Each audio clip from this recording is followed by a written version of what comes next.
Fala, rapaziada, tudo bom? Mais uma aula aqui do 8º ano de Geografia. Nós vamos falar um pouquinho sobre o mundo bipolar, a Guerra Fria e a economia mundial. Tá? No começo, na primeira aula que foi passada a vocês, nós falamos um pouco do socialismo e do capitalismo, né? Bom, o que nós vamos comentar hoje, um pouquinho, é sobre esse mundo bipolar, dois lados, né? O capitalismo e a construção do espaço geográfico, né? Como aconteceu isso?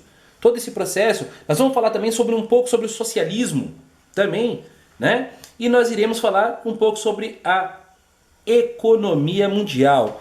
Bom, vamos lá para essa aula, pessoal.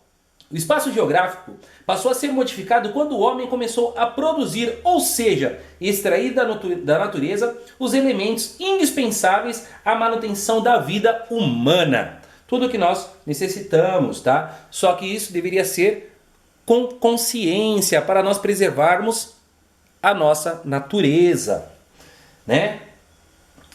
Mas foi o modo de produção capitalista que determinou as mais profundas alterações nesse espaço, né? A ganância.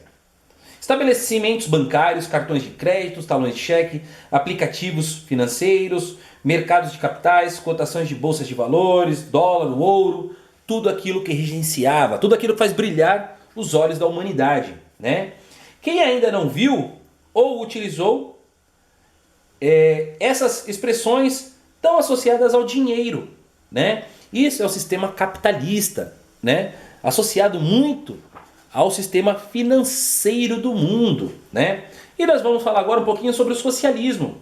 Para alguns pensadores, a ideia de um mundo perfeito inclui, entre outras coisas, uma sociedade sem divisão de classes. Ao contrário, porque no capitalismo há uma divisão de classes. Vocês lembram daquela pirâmide, né? Quem tem muito dinheiro está no topo e assim sucessivamente vai chegando até o final da pirâmide, que é a maior parte da população.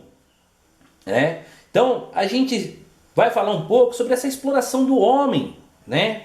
No socialismo, para alguns pensadores, a ideia de um mundo perfeito, né? Inclui uma sociedade sem divisões de classe, sem a exploração do homem pelo homem, e na qual não existia a propriedade particular ou privada dos meios de produção, isto é, dos meios que geram riquezas, como as indústrias, os bancos e as empresas em geral. O que isso quer dizer, pessoal? Quer dizer que todo mundo seria dono e não houvesse um só dono, tá?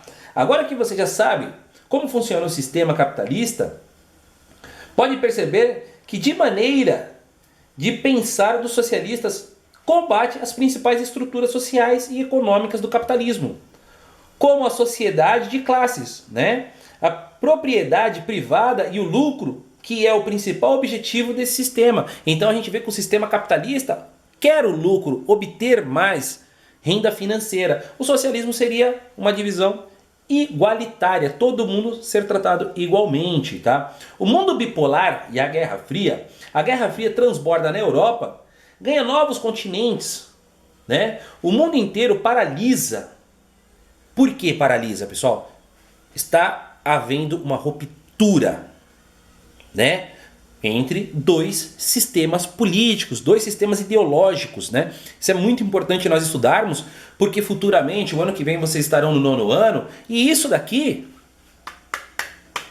vai cair em provas de Enem, ETEC, FATEC, por aí vai. Futuramente vocês irão trabalhar muito com esse sistema, né?